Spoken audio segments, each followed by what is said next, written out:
Assalamualaikum warahmatullahi wabarakatuh. Alhamdulillahirabbil alamin, wassalatu wassalamu ala abdika wa rasulika Muhammadin wa ala alihi wa sahbihi wa man tabi'ahum bi ihsanin ila yaumiddin. Qala Allah ta'ala fi kitabihil karim, a'udzu billahi minasyaitonir rajim. Fa'idza ja'atis shakhah yauma yafirrul mar'u min akhihi wa ummihi wa abihi wa sahibatihi wa banihi likulli imri'in minhum yauma idzin sya'nun yughnih. Shadaqallahul azim. Bapak-bapak, ibu-ibu, adik-adik jamaah Masjid Al-Munir yang semoga selalu dirahmati Allah. Pertama, marilah kita memanjatkan puja dan puji syukur kehadirat Allah Subhanahu wa taala yang telah memberikan begitu banyak nikmat kepada kita, terutama nikmat sehat serta nikmat iman. Atas nikmatnya lah hari ini kita masih bisa melaksanakan puasa sampai hari yang ketiga. Semoga Allah berkenan menerimanya dan membalasnya kelak di akhirat. Selanjutnya kita juga perlu bersyukur bahwa kita masih diberi kesehatan. Sehat toh Pak? Alhamdulillah. Karena ada yang bilang, apa artinya uang segepok? Uang segepok kalau kita tidak punya. Nah, kalau uang itu milik tetangga ya tidak ada artinya bagi kita. Tapi kalau milik kita ya banyak artinya. Tetapi kesehatan lebih penting daripada uang. Mungkin kita pernah menengok orang yang sakit di rumah sakit, kita bisa survei berapa yang diperlukan bagi orang yang memerlukan tabung gas. Sedangkan kita tiap detik, tiap menit memerlukan gas untuk kita bernafas gratis. Pada kesempatan ini saya ingin mengajak kita membayangkan apa yang akan terjadi di akhirat kelak. Hari akhir mempunyai banyak nama yang di dalam Al-Quran. Yang pertama adalah Yaumiddin, hari pembalasan. Itulah hari di mana kita siap tidak siap, mau tidak mau harus menerima pembalasan dari apa yang kita perbuat di dunia ini. Kalau di dunia mungkin pembalasannya belum terasa, belum kita rasakan, tetapi insya Allah balasan amal perbuatan kita akan disempurnakan kelak di akhirat. Allah sudah memperingatkan dalam Al-Fatihah tentang adanya hari pembalasan. Kita setidaknya seharusnya paling kurang 17 kali membaca atau mendengar Yaumiddin, yang artinya adalah hari pembalasan.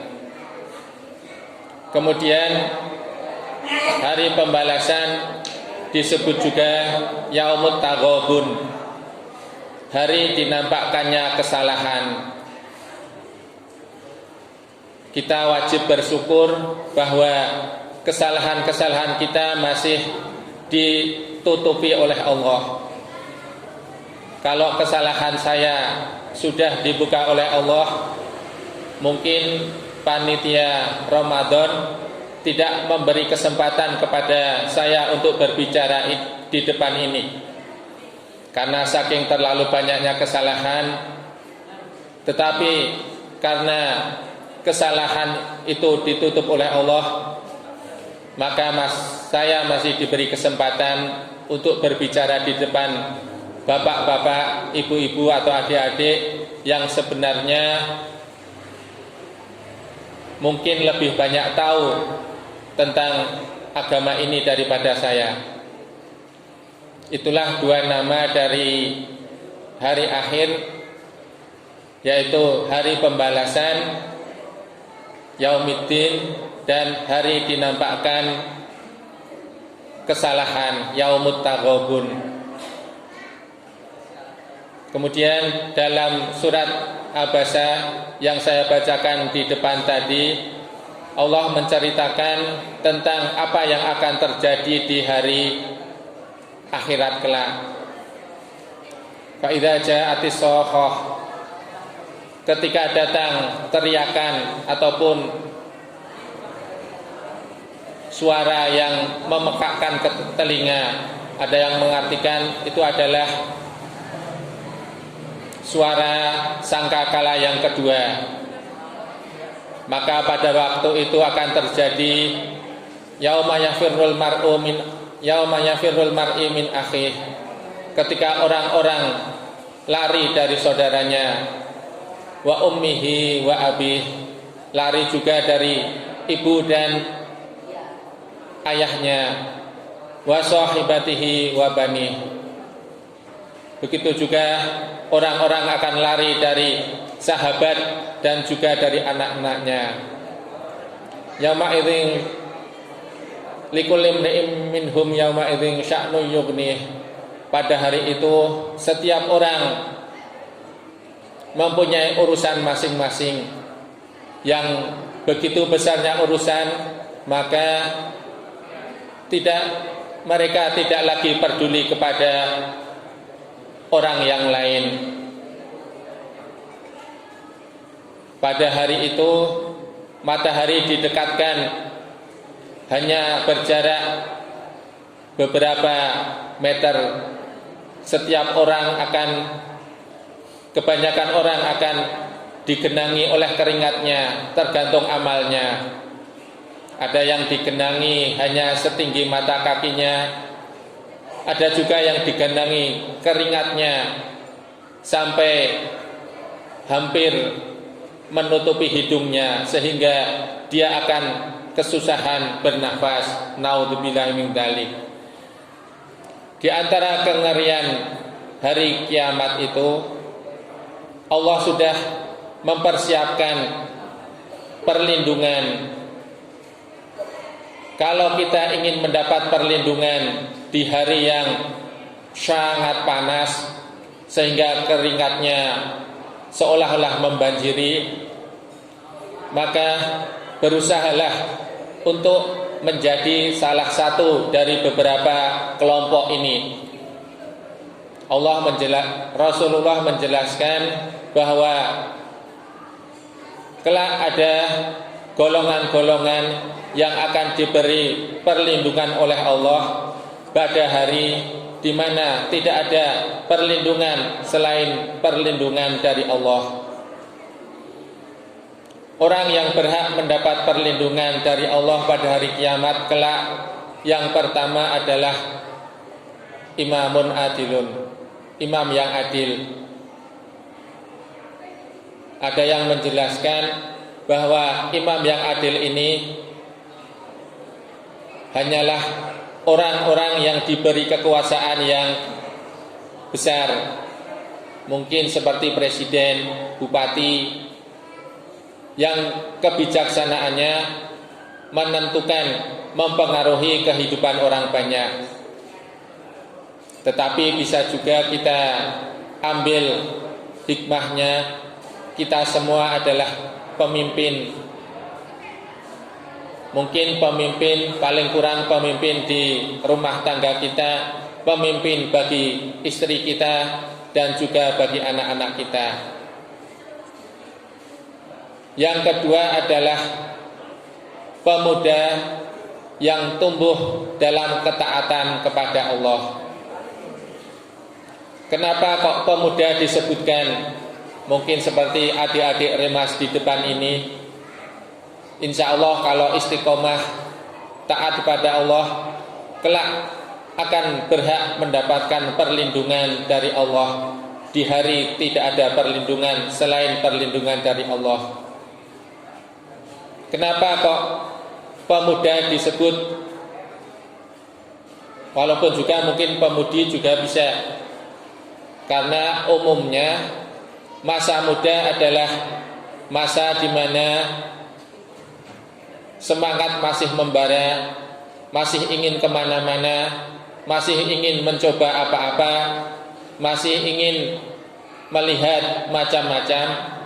Tetapi kalau dia bisa tumbuh dalam ketaatan kepada Allah, maka kelak dia berhak mendapatkan perlindungan di hari akhir kelak.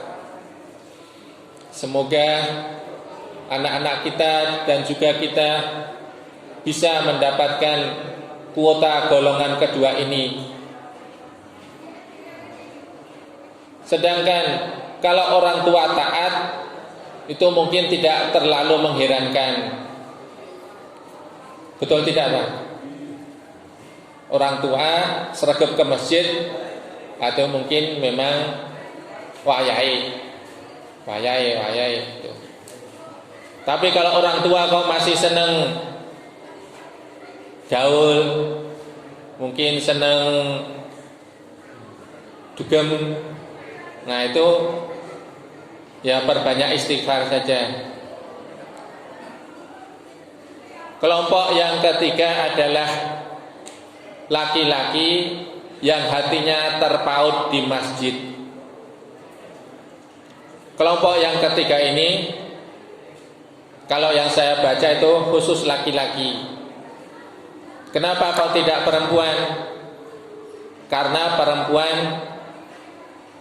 tidak diperintahkan atau tidak diwajibkan untuk ke masjid. Bahkan ada yang mengatakan lebih baik di rumah walaupun itu sholat. Tetapi tidak juga boleh dilarang, tidak boleh dilarang kalau ada perempuan yang ingin ke masjid. Yang keempat adalah seorang laki-laki ataupun seorang perempuan yang diajak berzina oleh lawan jenisnya yang ganteng ataupun yang cantik dan juga punya kedudukan, tetapi dia menolak dan berkata, "Aku takut kepada Allah." Kisah yang terkenal adalah kisah Nabi Yusuf. Beliau yang sudah digoda oleh Zulaikha atau Zulaikha menolak, walaupun Zulaikha itu katanya cantik dan juga berkedudukan. Tetapi Nabi Yusuf yang sudah dijaga Allah menolak. Ada salah satu pembuktian yang cukup menarik. Katanya Zulaikha menuduh Yusuf yang mengejar-ngejarnya. Maka ada orang yang pintar mengatakan, sekarang lihat baju Yusuf, kalau dia robek di depan, berarti apa kalau Nabi Yusuf bajunya robek di depan? Berarti Yusuf yang mengejar-ngejar. Tetapi kalau Nabi Yusuf bajunya robek di belakang, berarti Zulaikha lah yang mengejar Nabi Yusuf. Itulah yang keempat, laki-laki atau perempuan yang menolak diajak berzina. Selanjutnya adalah orang yang berinfak, bersedekah, di mana tangan kanannya memberikan dan tangan kirinya sampai tidak tahu. Mungkin saking dia pintar merahasiakannya, sehingga ibaratnya ketika tangan kanan memberi, tangan kiri jangan sampai tahu. walaupun orang yang memberikan secara terbuka, bukan berarti dia tidak baik. Tentang sedekah ini Allah memperingatkan, wa anfiqu mimma razaqnakum min qabli ay ya'tiya ahadakumul maut fayaqulu rabbi laula akhartani ila ajalin qarib fa asaddaqu wa akum minas solihin. Shadaqallahul azim.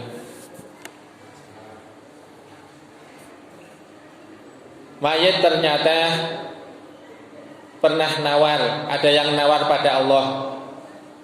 Ya Allah, intinya ya Allah, berilah aku tangguh, jangan kau cabut nyawaku sekarang sehingga aku bisa bersedekah.